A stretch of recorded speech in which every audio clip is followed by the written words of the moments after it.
December 4th, 1902, Volume 4. Jesus manifests the reasons of his operating. I was thinking in my mind about this obedience, saying, "They are right in commanding me this way. Besides, it is not such a great thing that the Lord would allow me to obey in the way wanted by them. So they say, either he should let you obey, or he should tell you the reason why he wants the confessor to come to make you come round from that state."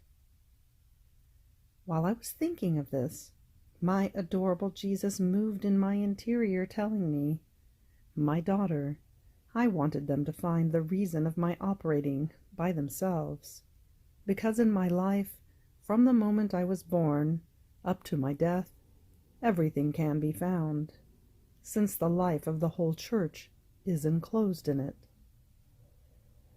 When compared to some step that can be conformed to my life, the most difficult matters are solved, the most tangled situations are unraveled, and in the most obscure and abstruse ones, such that the human mind almost becomes lost in that obscurity, one finds the clearest and brightest light. This means that they do not have my life as the rule of their operating, otherwise they would have found the reason. But since they have not found the reason themselves, it is necessary that I speak and manifest it." After this he stood up, and with empire, but so much that I became fearful, he said, "What is the meaning of that ostende te sacerdoti, which means show yourself to the priest?" Then, becoming sweeter, he added, "My power extended everywhere, and from any place I could operate the most sensational miracles. Yet, in almost all my miracles I wanted to be personally present. As, for example, when I resurrected Lazarus, I went there. I had them remove the sepulchral stone. Then I had him released. And then, with the empire of my voice, I called him back to life. In resurrecting the young girl, I took her by the hand with my right hand, and I called her back to life.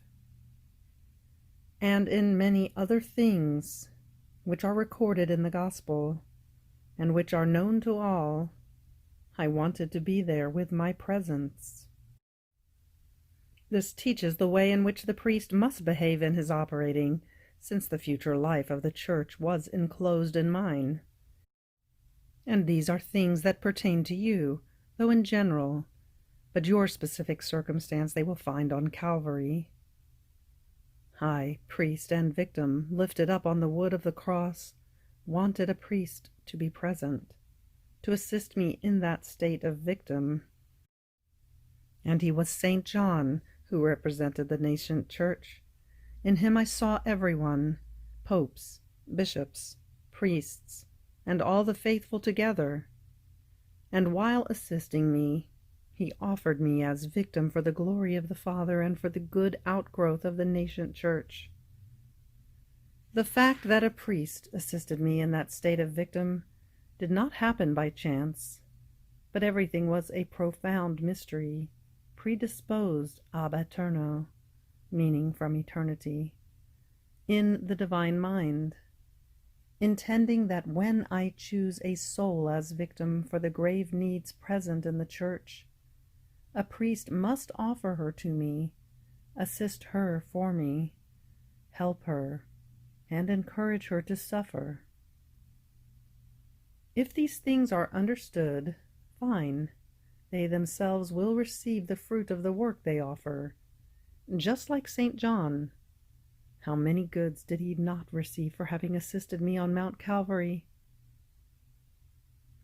If then they are not understood, they do nothing but put my work amid continuous contrasts, diverting my most beautiful designs. In addition to this, my wisdom is infinite, and when it sends some cross to a soul for her sanctification, It does not take that soul alone, but 5, 10, as many as I please, so that not one alone, but all others together may be sanctified. In fact, on Calvary I was not alone. In addition to having a priest, I had a mother. I had friends, and also enemies, and on seeing the prodigy of my patients, many of them believed in me as the God I was, and were converted. Had I been alone, would they have received these great goods? Certainly not. But who can say everything he told me, or explain the most minute meetings? I said this the best I could, the way I was able to say it in my roughness.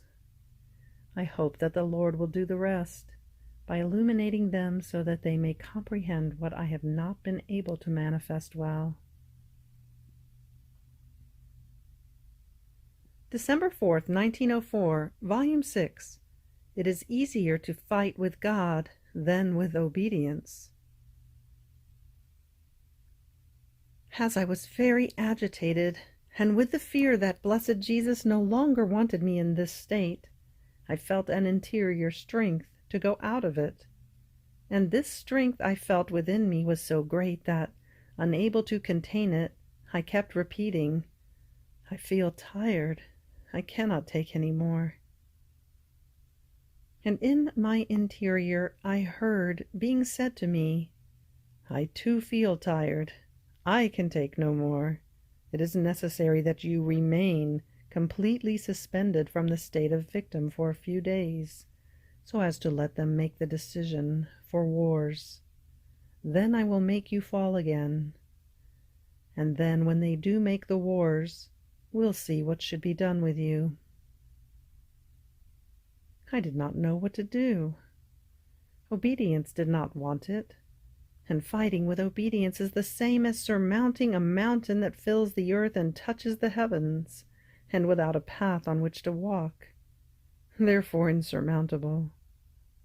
I don't know whether this is foolishness, but I believe that it is easier to fight with God than with this terrible virtue.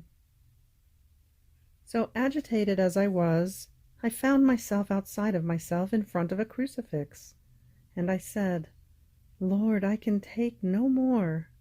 My nature has failed me. I lack the necessary strength to be able to continue in this state of victim. If you want me to continue, give me the strength. Otherwise, I quit."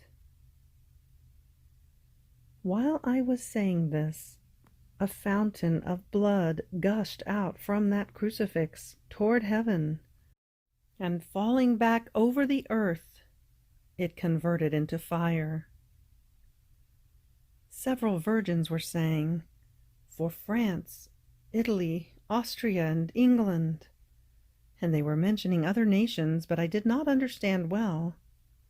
Most grave wars are prepared, civil and governmental. On hearing this, I became all frightened, and I found myself inside myself.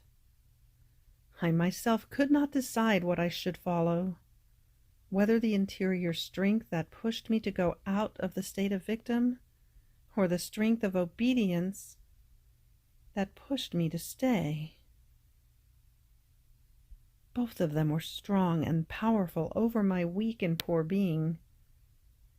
So far it seems that obedience prevails, though with difficulty, and I don't know where I will end up. December 4th, 1918, Volume 12, Effects of the Imprisonment of Jesus in the Passion. I spent last night in prison with Jesus. I compassionated him. I clung to his knees to sustain him. And Jesus told me, "My daughter, during my passion I also wanted to suffer imprisonment, in order to free the creature from the prison of sin." Oh, what a horrible prison sin is for man. His passions chain him like a vile slave, while my imprisonment and my chains released him and unbound him.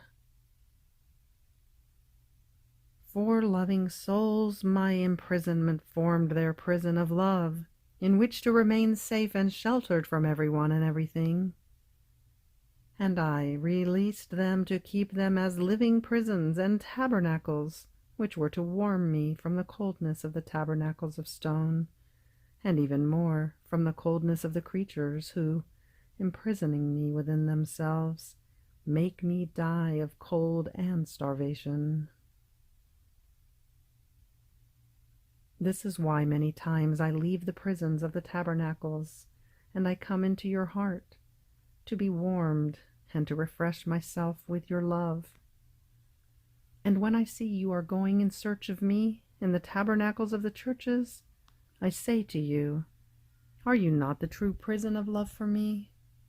Look for me inside your heart and love me. December 4th, 1923, Volume 16. Luisa does not want to be known, but it is necessary that it be known how Jesus made the kingdom of the divine will depend on her, just as it was necessary to speak of Most Holy Mary in order to make redemption known.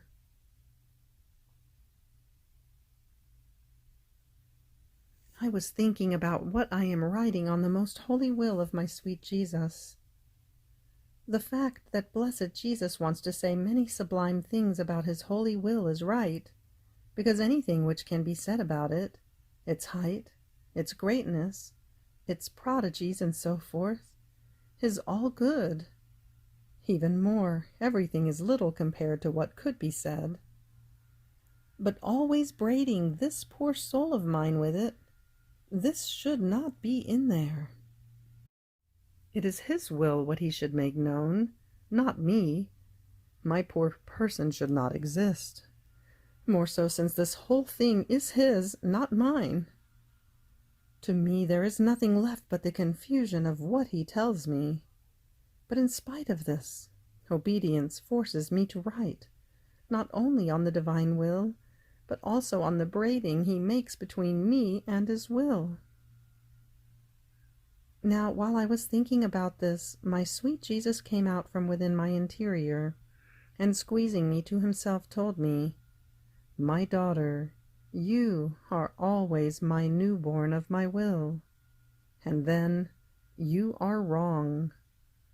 You want me to speak about my will and to make it known, and the one who has to be the channel, the spokesperson, the instrument to make it known should not exist?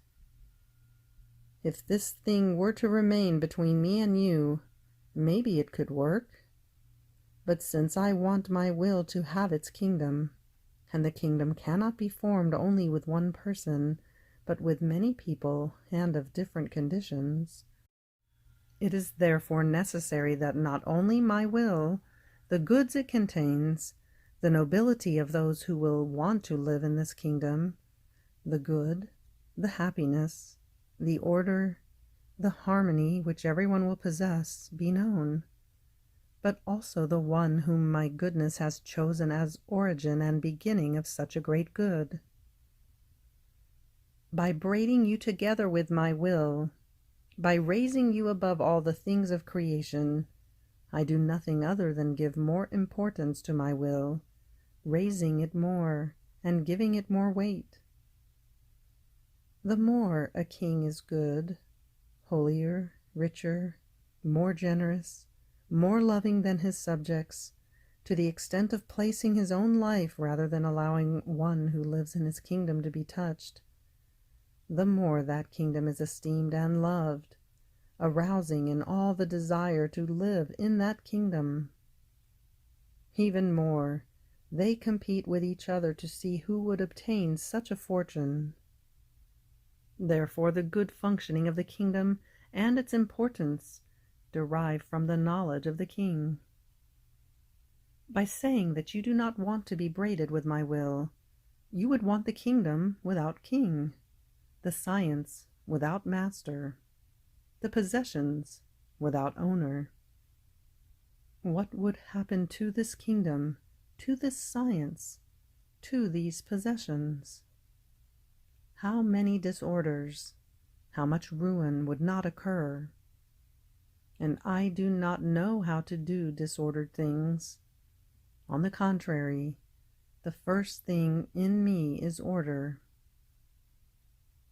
See, this would have happened in redemption if my dear mamma had not wanted to make known that she was my mother, that she had conceived me in her virginal womb, and that she nourished me with her milk. My coming upon earth would seem incredible, and no one would have been moved to believe and to take the goods contained in redemption. Instead, thanks to the fact that my mother made known who she was, the one who is exempt from every stain, also of origin, a prodigy of grace, and how she loved all creatures as tender children, and for love of them she sacrificed the life of her Son and God. Redemption received greater importance and became more accessible to the human mind, forming the kingdom of redemption with its copious effects. So braiding my mother with the work of redemption was nothing other than giving more importance to the great good which I came to do upon earth.